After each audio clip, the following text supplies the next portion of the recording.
Alright, good evening folks, it's Enforcer Matt, and welcome back to another Short War video, and today we have very big news out of Rostov in Russia. Currently we're learning of a major Russian airfield on fire following a major Ukrainian drone attack on the base, and right now there are massive fires along the flight line, resulting in absolute chaos at that airbase. We're also hearing as well of major blackouts along southern Russia due to an issue at the Rostov nuclear power plant, and this has caused these civilians to get very upset, and there's currently protests and riots happening as a result of that. And finally, we are getting major news that Israel is exacting revenge on Yemen due to the rebels who attacked Tel Aviv just a day or two ago. But with that, jumping into our first article of the day, this one goes to the Intel Crab. And we learned last night that several drones targeted the Milarovo airbase in Rostov Oblast in Russia. And this airbase right here is a very important one to Russia because this is where they base a lot of their local operations from that are sometimes launched into Ukraine. So this airbase is quite important to Russia's war in Ukraine, and for it to be attacked by drones, that is definitely a big deal. But jumping into our next article here from OSINT Technical, we get our first look at what the damage looks like, and we can see that the post says that early this morning, Ukrainian attack drones struck the Milarovo airfield in Rostov Oblast, a forward major airbase near the Ukrainian border used by Russian strike aircraft,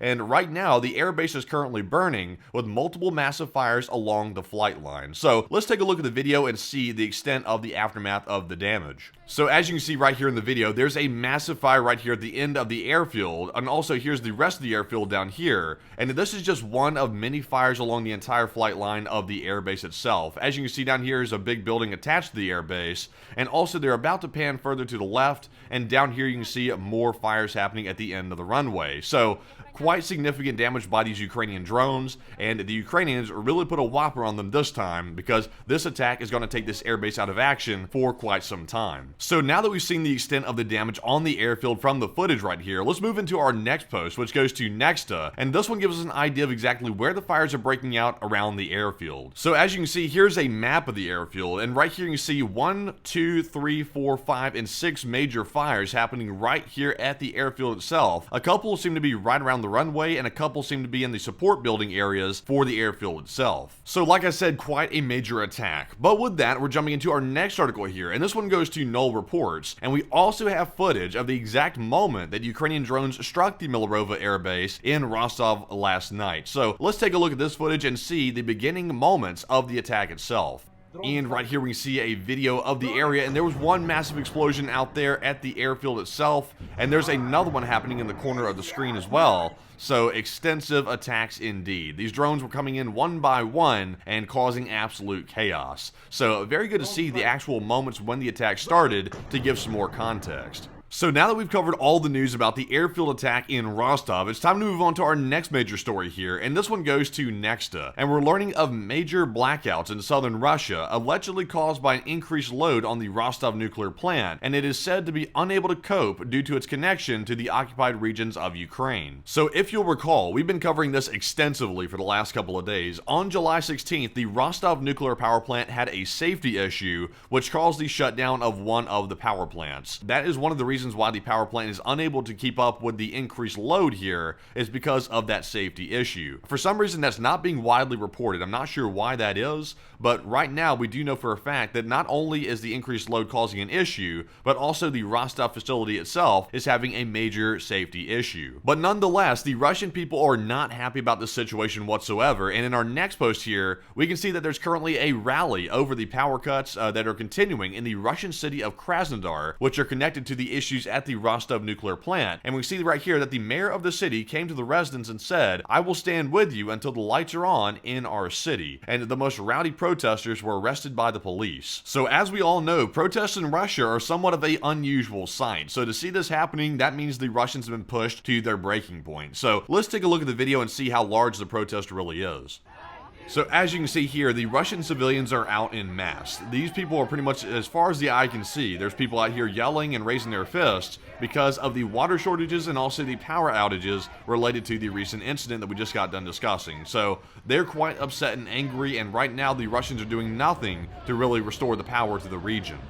And that's not all that's happening, and in our next post here from Anton Jeroshenko, we can see that in Anapo, Russia, locals are also blocking the road due to power and water outages, and in some neighborhoods there's been no electricity for the third day in a row, and the protesters let only the ambulances through and everyone else got blocked out. And in this video right here, we can actually see the roads being blocked off themselves, and also the police are stepping in to intervene right here, while the Russian locals are causing a bit of a scene. So, understandably, the Russians are angry, but now they know what it feels like when the Ukrainians get their energy infrastructure attacked, and they're out of electricity and also water for a long time. Now they're starting to get a taste of it, and it looks like, sort of by the Russians' own doings, that the Russian civilians are starting to suffer the same fate. But anyways, moving on from this article, we're moving on to our next one, and this one goes to Jason J. Smart, and we're learning of another Ukrainian attack on Russia. We can see here that Ukraine successfully hit a Russian military base in Russian-occupied Donetsk. And honestly, we're really not sure what this hit, but it did hit something of importance to the Russian military apparatus, and as you can see, the fire is very large here at this facility as well. So yet another major victory for the Ukrainian forces in attacking the Russian military targets. But with that, we're jumping into our next article here, and this one goes to Yemen News. And this piece of news right here is actually breaking. This just happened a short while ago. We're learning of airstrikes being reported by the local media in the port city of Al Hudaydah in western Yemen, and large plumes of smoke are seen amid reports of heavy jet activity. And keep this in mind, we just saw a couple of days ago that Tel Aviv was attacked by an Iranian drone, and it was suspected that the drone came from Yemen and may be launched by the Iranian proxies. So keep that in mind here, and moving into our next post from Elant News, we can see that there is indeed major and heavy strikes happening on Yemen as we speak. There's reports of a fuel depot being hit and also destroyed in recent airstrikes. And in the photo right here, you can see this is a major disaster for these proxy forces. That is significant damage and quite a shocking photograph to see. The Israelis came in very hard and heavy on them, and right now you can see the damage is quite extensive. But not only do we have a photograph of the strikes themselves, we also have a video as well. This one goes to Fintux News, and we're seeing here a video of the entire instance. So let's take a look and see how it really looks. And here you can see the attack on that fuel depot in the distance, and that is a ton of fuel burning. Look how slow the fire is at the bottom of that. That is a significant amount of fuel burning. I really can't even express how large of a fire this is on the video, but as you can see, it is massive. So a very strategic strike by the Israelis on Yemen. And also in our next post here, this one goes to Barak Ravid, who says, a U.S. official has told me that Israeli fighter jets were the ones conducting an airstrike in Yemen on Saturday in retaliation for the drone strike on Tel Aviv on Thursday. So clearly, this is definitely the Israelis doing this attack. There's no confusion about that anymore. It's definitely them. And once again, it's retaliation for that drone strike on Tel Aviv, which cost the life of one Israeli citizen and also injured several others. Also, I do want to point out that typically in the past, the U.S. Israel and also the Allies have been very reluctant to hit certain targets inside of Yemen, but as of today, we're seeing apparently a change in that doctrine and also that strategy with these massive strikes on the fuel depot. I'll be curious to see what the response is from Iran on this, because of course, these are Iran's proxy forces, and we'll have to see what they're going to do. And also, we are hearing the revelation that Iran might have an operational and functional nuke in just about a week or two, so that'll also add complication as well. But with that, jumping into our last news article of the day, we have one from OSINT Defender.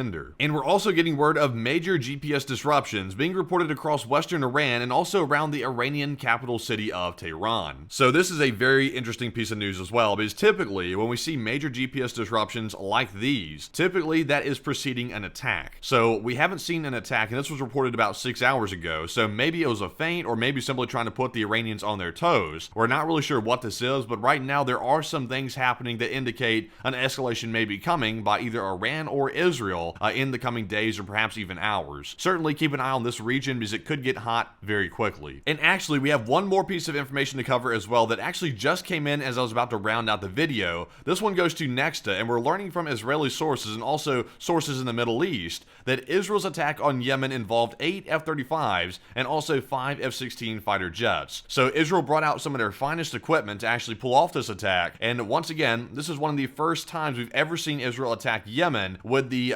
Iranian-backed rebels controlling the territory. So a very big and historic moment for the attacks by Israel on the Iranian-backed proxies. So a very big moment. But with that, that is actually our last piece of news for the day. And I hope you found today's video informative. And if you have, please press the like button on this video and also subscribe to the Enforcer channel itself, because that greatly helps us get the news out there. And also, we appreciate the support as well. And also, be sure to go check out our Patreon page. The link is in the description below for Patreon, where you can go over, sign up for a monthly membership, and help support our work that way as well. And once again, we're almost entirely crowdfunded by the viewers, so it does mean a lot and it helps out our operation a ton. But with that, we'll see you all tonight at 10 p.m. Eastern on our nightly war news stream, and bye-bye for now.